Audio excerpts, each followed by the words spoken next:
Hey guys, Kevin, Muddy River Tactical. Welcome back to the range. Sorry it's been a minute. As you can tell, it is hot out here.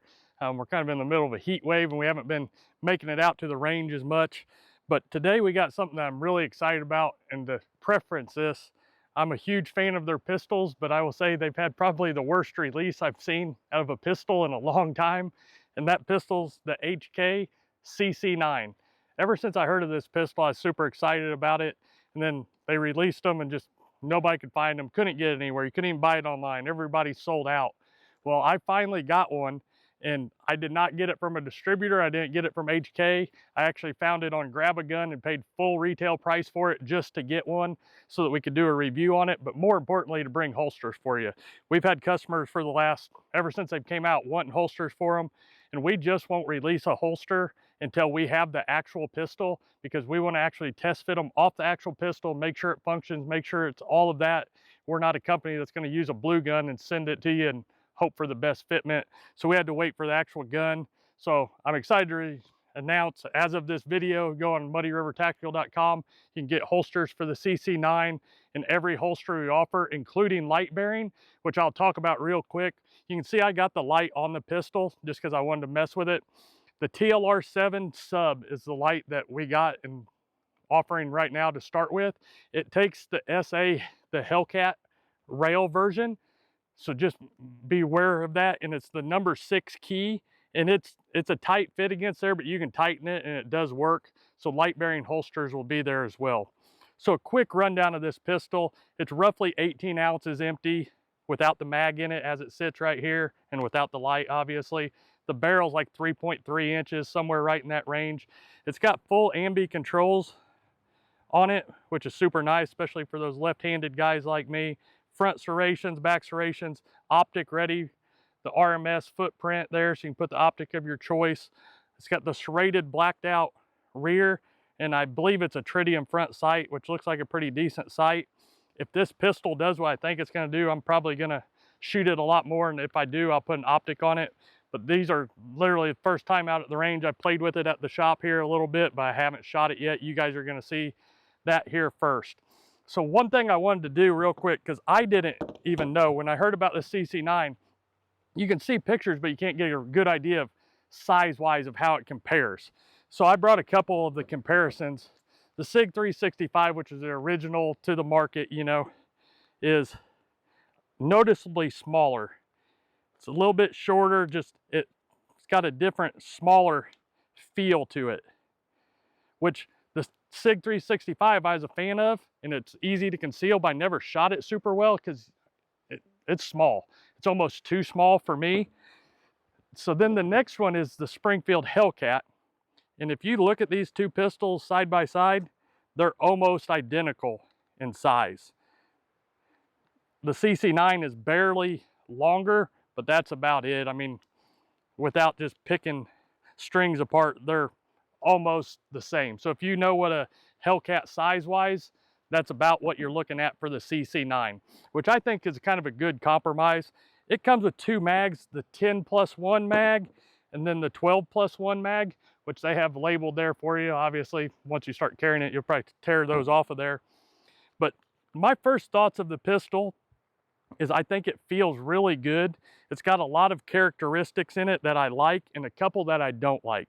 So the one thing, like I said about the release of this pistol, they're super late to the market. All these other guns have been on the market for a long time, and they're competing with that same market, which is good in some ways. They've tested it. Hopefully it's 100% no issues like SIG had when they first released them. Maybe SIG released them too early and had issues. So hopefully they've over tested this like they state, and it doesn't have the issues, and then you can kind of be worth it. But the one thing I don't like, just first and foremost, is they didn't bring the texture up, which I don't understand why.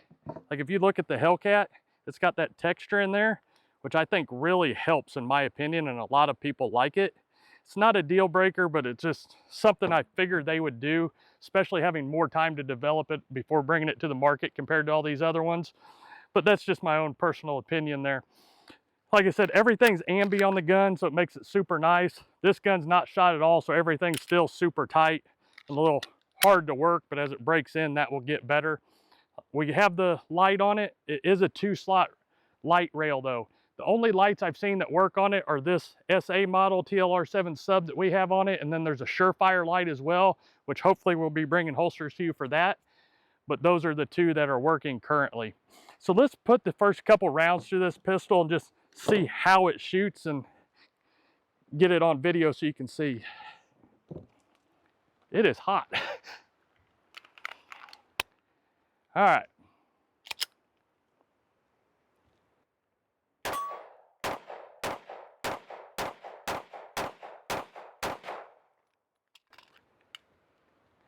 It shoots super smooth. I do like, if you look right here, compared to the other guns, it's got this little finger groove and a bigger undercut compared to these other pistols. You can see the finger groove and more of an undercut right there. Makes it feel better in my hand personally. Not quite as extreme as like the VP9. Yeah, it's not like a super extreme, but it makes it contour in your hand.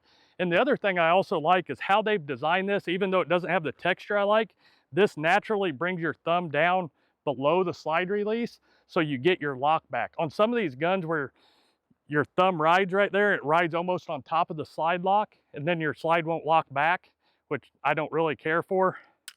So I kind of like how that goes. I just, like I said, wish it had more texture. It racks super smooth.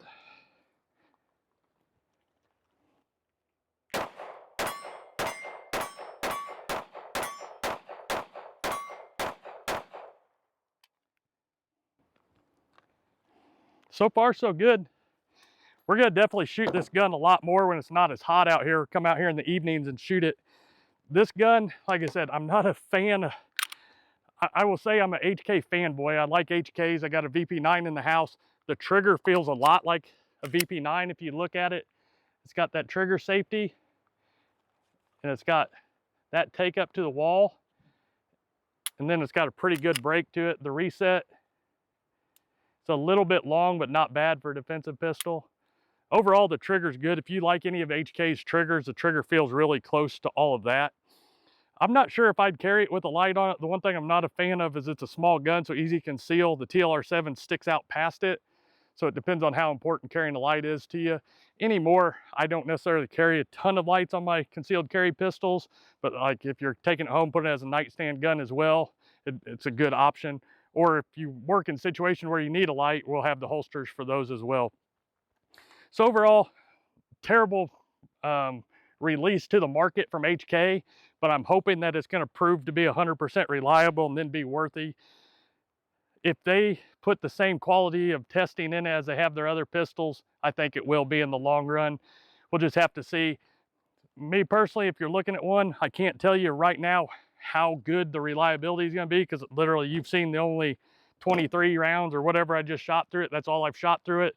But if it holds up, I'm definitely a fan of the feel and size of this pistol. I think it's a good in-between of all of these, giving you the shootability yet the concealment at the same time. So if you have any questions, leave them in the comments section below. If you were lucky enough to get one of these a long time ago that we weren't, put in the comments, you know, how it's ran for you, how it's done. You know, has it been reliable? That's really what I'm trying to look for, and we'll get to as we go. So if you need any holster, check us out, muddyrivertactical.com. Shoot us an email to support@muddyrivertactical.com for any holster questions, gun questions, anything along the lines. We're always here to help. So until next time, keep practicing and always be prepared.